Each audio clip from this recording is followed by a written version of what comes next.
My name is Laurelee, and this is It's Not About Food. So it's not about food, and it's not about weight. What is it about? Everything else, because it's never ever about food or weight, never ever, not even one time, not ever, ever, ever.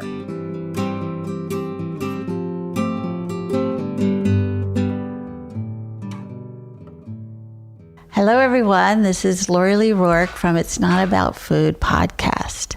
Thank you so much for joining us today. Today, we're going to be talking about the idea of nurture. And the card is the goddess is standing with her deer, and the deer has her head on her hip, and the goddess is giving herself a big hug. And there's a sun shining and a rainbow behind her, and she's sort of in the clouds. And it's just a very sweet card.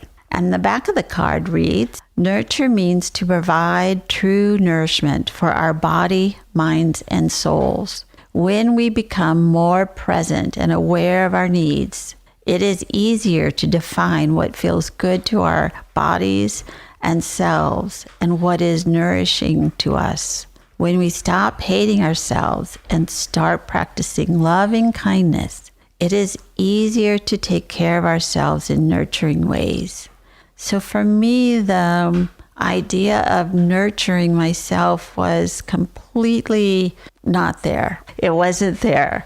I had no idea. I didn't feel like I was nurtured that much as a child, so I didn't have much to call upon. And I for sure didn't even know what that word meant. But to think about it in terms of nourishment, that actually nurturing means that you get nourishment for your body, mind, and soul, that to me was sort of like, well, is that food? Is that alcohol? Is that religion?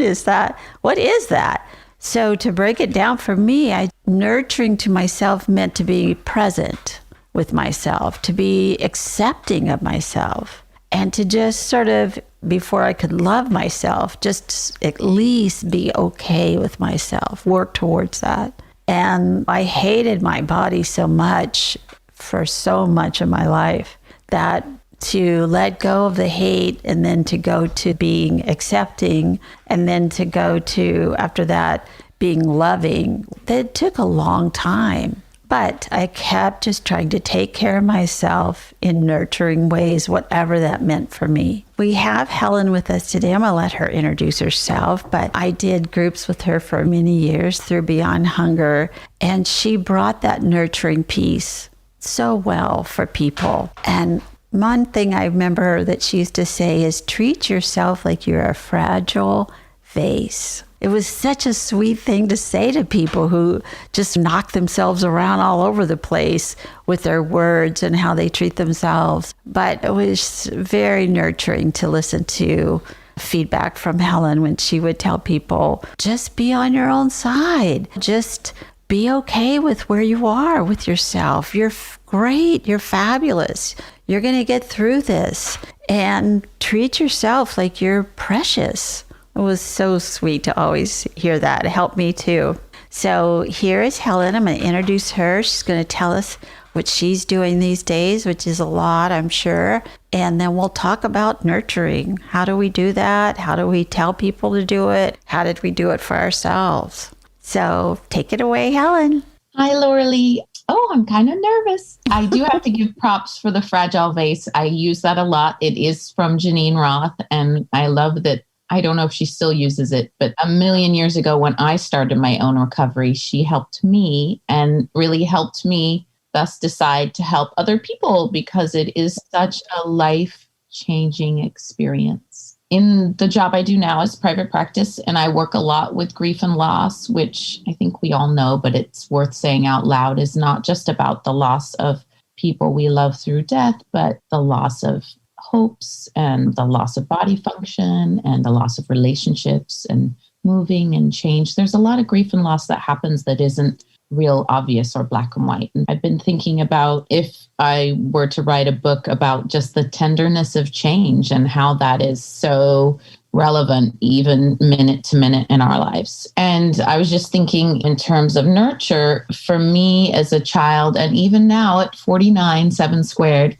introducing and reintroducing and underlining and putting an exclamation point by prioritizing joy and pleasure, and how there isn't any rules about it. There doesn't have to be a certain way we do joy or creativity or hold ourselves to pleasure and what pleasure gets to look like when we're in charge. Because when Laurelee was talking about having someone basically growing up without that protective, nurturing person consistently, I believe that was definitely missing for me. And what's really poignant for me right now and has been for a long time and since recovery is to like feed myself in ways that are not in all connected to food, but how that really helped me come at peace with food, because often I just turn to food thinking that would fix or help something. And of course, we know it's better than heroin. Yep. Better than, whiskey. It's better than lots and lots of things, Right. Gambling, the list goes on. But it's still not feeding us what often we really want, which is care and attention. As a lot of us have had during COVID, I've been raising teenagers, which is in and of itself a mighty challenge, especially during COVID when there hasn't been their supports that they've needed. And their growth journey was, of course, vehemently affected by this last, what's a good word for it? Just tragedy, really. I've really had to say a lot to myself and to tell myself there's a good reason for this, because often the inner critic is so in charge. But when you try to pay attention to nurturing yourself, it means you have an opportunity to say, as much as I can remember, right? Hey, like, you're doing the best you can, or this isn't, you're not trying to do this thing to be an asshole. You're just trying to figure this out and you don't know what else to do. I think Laurelee used to say, which I loved so much in group, you used to say, you didn't know what else to do. What else could you have done? That was the best you could do at the time. That's right. Yeah. That's the tools you had. Yeah. I really have come up to that during this last year. Often, it turns out. Yeah. And I think because we have been we were in group together for so long, being codependents, I was going to say, but it was there's probably some of that. Yes. Co-leaders of the group of having to sort of switch off with what we said to each other. We were often so much on the very same page about exactly what people were going through, what we were going through, and it wasn't having to reinvent the wheel every group. It was, yes, of course you would feel like that. How could you not? And I must have thought about that a million times during the lockdown and being so afraid. And it's still here, really. I mean, we're still scared and people are still dying every day all over the world. And so how could we feel so free and easy? We can't. It's hard to do that right now when your life is at stake. Anyway, so I do really appreciate you picking this card to really provide that true nourishment, which is so often just our own acceptance, our own self-love nourishes us like nothing else will. And being on our own side. And I think that's one thing that you used to really talk about, especially so you've got teenagers, and how do we give that to the youth? That's what they need to do, because I learned how to do that in my 30s. I didn't have any idea as a teenager that one of my jobs was to nurture myself. That wouldn't have even occurred to me. I wouldn't even know what you were talking about. So how do you, with actual living teenagers in your home, how do you give that message to them? Oh gosh, that's a really good question. I've got to keep that in mind as I say a couple things first, which is relevant given that I'm right now, they identify as boys. I'm raising 2 teens that identify with pronouns of he and his, but that could change. But I was raised, and so were you, Laurelee, as young woman. And when I think of my own raising, and it's still really true today, I was most definitely strongly grown and encouraged to take care of everyone else but myself. And I think what's coming to mind for me is really with my people in my little house that I actually would like to think, I'm pretty sure this is true. I hesitate in saying it out loud, that I try to really model for them how to do it. Because of course, we know that telling teenagers is basically like reverse psychology. And they are much smarter than us, and we are much dumber than them.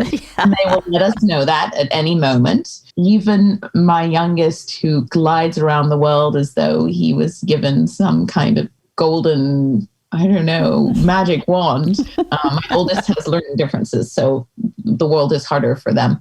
But my youngest, even though he just glides, he still likes to tell me how not smart or how much smarter he is, essentially. So in raising them, I'd like to think that as I get better at this, paying attention to little Helen, like those real tender feelings, and do things that at almost 50, maybe not everybody does. Try to learn how to skateboard. That's what I'm doing right now. And running again to manage the grief and loss of this year, and prioritizing, my own joy and my own breaks, and holding limits and boundaries too, because they are capable, able humans. Even though my partner says, this is such a great thing, my partner says, there's a lot of requests and they're very disappointed with our service a lot of the time. And we are notified of that. We're given very concrete feedback about how unsatisfactory our our attempts are. I love it. Yeah. It's so true. I felt like I was in the valley of ignorance for many years. I was so stupid. I was told I was so stupid. And yet to grow a good person, to try to give them a way to cope with their feelings and their own stuff that's going to happen in their life, and barely kind of knowing how to do it myself for myself. It's a task. It's a big task. And no wonder there's problems. No wonder. Right? Why wouldn't there be? Oh. Yeah. I think what's been enormously helpful, and I do come back to this, is that we have little soft furry people in our house too. We have 2 indoor cats. We have 2 outdoor cats. We have a soft furry dog, him, Happy. And we have bees, and we had a guinea pig for a while, but he has moved on. Oh, it's our guinea pig. So we have a lot of experience with guinea pigs. And I think they have really helped me because, a teenager can be, I remember Carol saying this to me, the other co-founder, Beyond Hunger. She had a puppy when she was raising teens, and they can be so kind to the soft, furry people. And I think it's part of the growing up process for them not to be kind to us, for them to individuate and move on. Exactly. But particularly my youngest is really attached to one of our cats. And that cat really finds Oscar, that's our youngest, as a love object. Like, it's like so attentive and like just adores him. And then my oldest washes Happy, and it's really pretty helpful, and takes Happy for walks sometimes and just has Happy in his room. And I think there's something there that I can't even give that is most likely really pretty darn helpful. Yeah. Storygram Network. Welcome to One Media. When you're whining with nurses. It's a place I like to call The Bleed. My name is Laurelee, and this is It's Not About Food. The art of being yay isn't just something he developed. Storygram Network. I know for me, I don't know that I could have gotten through my childhood without animals. I didn't really realize this until I don't know, just probably 10 years ago or so. But every picture of me as a child, I have a puppy or a kitty or a duck, or I have a something in my hands, and I just feel like, of course I did. The people around me were crazy. So if I could hold this little sweet thing, I did. And I can remember having big fights with my son when he was a teenager about who was going to sleep with the dog. So, yeah, I understand that we had to work that out. And the little dog would go to both people. I'll spend half the night with you and half the night with mom. I just said the guinea pig passed. Our dog is in great shape, truly, 11 and a half, but small. So we've hopefully got quite a few years. Yes, you do. There's been pressure for quite some time now to get another dog. Yes, of course. And I just can't take on one more person. Yeah, the thing is, with the teenagers, they are going to move on, and I don't want to be left with a zoo. Like, I'm okay with the amount we have, so we'll see. Exactly. But I know what you mean. They will sooner or later leave, and you might get another, who knows. I know that my little dog, we're talking about nurture, which dogs are and cats and guinea pigs and birds are so good at nurturing us humans. And they shouldn't, because we're not all humans are very good to all these animals, that's for sure. But they do love us, and we have a good relationship sometimes with animals that we don't ever get to have with people hardly. But my little dog is getting really old. And so I decided to get a younger dog, thinking that my older dog was going to be leaving soon. And what happened is he got a brand new lease on life with this new dog in the house.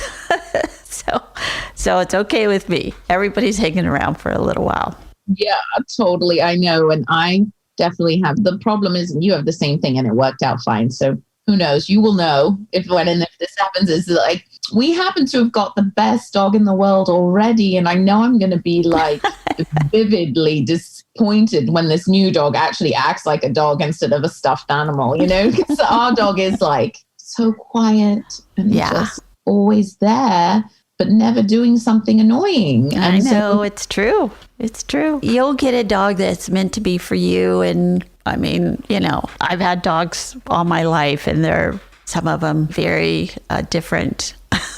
But I know. I love them all. When Carol and I were doing these cards, we decided on every card had to have an animal in it. And the reason why is because we had been helped by animals for so long. Animals are so nurturing. Thank goodness we have them. Totally. And I often think, Laurelee, and I've used this, I do believe, especially with my oldest, because they are such a critical phase at 18 of learning how to live in the world and taking a non-traditional path themselves and such.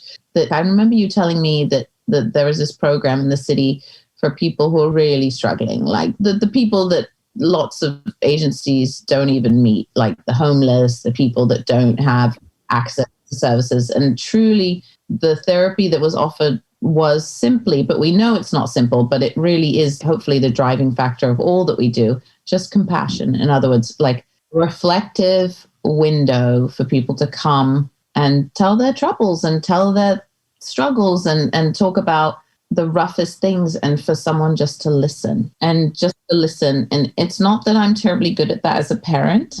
I think I'm much better as a professional doing that. But what helps me to do that sometimes, learning as a parent, is, of course, that's the purest form of nurture, right? To witness someone basically unconditionally, is trying to make space and let my little tribe, my people that are almost grown, make their own mistakes. Yes. Not get in the way of that. Like, that's so hard for me because I just want to fix it and save it. Because, of course, what I think is the best idea, of course, Anne Lamott says that. And Anne Lamott says, if only everyone would listen to my ideas, then we'd all be fine. And I feel exactly like I have some really good ideas. And if everyone would listen and do what I wanted, then there would be no problems. Yeah, I have the same thing too. And that really does get challenged when you have children of that. I'm clueless on what I should do with me, but I know what I should do with you. But, I think that's the nurturing, is letting them have their mistakes. Of course, being there to support them and to hold the container, hopefully. But isn't that interesting? That kind of blew up in your face. Huh. What do you think about that? I can remember the first heartbreak of my child, and he was just devastated. I could have seen that coming a mile away. I knew that girl wasn't going to last. She didn't have the amount of love that Clinton had for her. So I thought, and it broke his heart, and he got through it. And so he learned how not to give so much right at the beginning until he knew that the relationship was going to go somewhere. And that is a really good lesson to learn as a teenager. I don't remember learning that until an adult. So yeah, it was nurturing in a way to let him have it. And I did want to set that little girl's hair on fire, I have to say. Yeah. I just makes me think of just the other day and I haven't given their names. I'm sort of being more careful, I think, with the oldest, given that they're an adult and such. But I was driving them to work and I was cross. Imagine that, being cross with an 18-year-old. I can't believe I'm not always calm and contained. But right. I was cross because I can't remember why. It's something to do with spending money. And of course, believe it or not, their choices with money are different from my choices. But I'm not open to their feedback about how I spend my money, and they are not open to my feedback. Right, exactly. That's hysterical. So I was talking to them and I said, well, what happened to, all that money from your paycheck, and what did you spend, and how come you bought this? And they, from time to time this happens, and it's important for me to remember. They, of course, were gruff and fought back, as they probably should have, and basically told me, you're rubbish and I know what I'm doing. And then I said, well, what about this? Because I had to be right too, of course. Exactly. Right. And they said, it's because I'm an idiot. And I was like, and I said, no, you're really bright and clever, and I'm really proud of you and work really hard. And I thought, wow. So within him, my 18-year-old, there's this part that they were brave enough to air out in front of me, and it'll make me cry just now even thinking about it. And I was like, okay, I think in that moment I didn't totally mess it up. Yes. No, you didn't.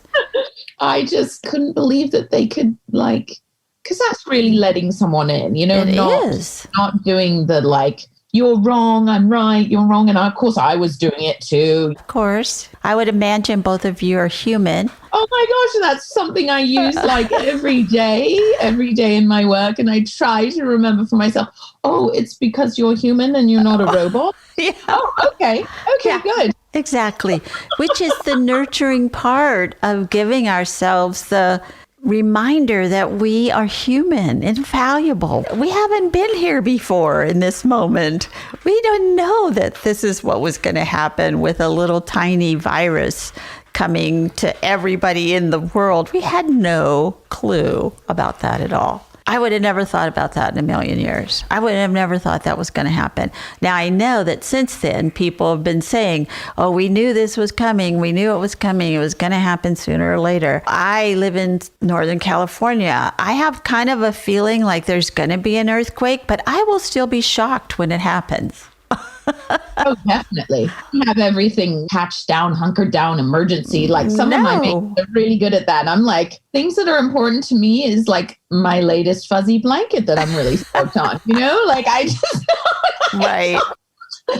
I'll worry about the earthquake because I already worry about other things. I have too much to worry about. Well, Helen, it has been a delight to talk to you about this card of nurturing. And I'm wondering if you will read the last bit of this. And this is sort of a action to tell people to do in order to get closer to their nurturing self. So would you read that? So today I will list 10 ways of nurturing my body, mind, and soul in a way that truly nourishes me. I will try at least one of these ways a day and then notice how I feel.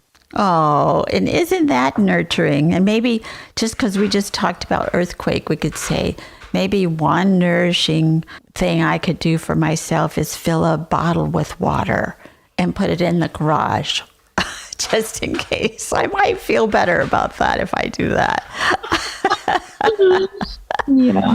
Yeah, totally. And then I do these things and then notice how you feel.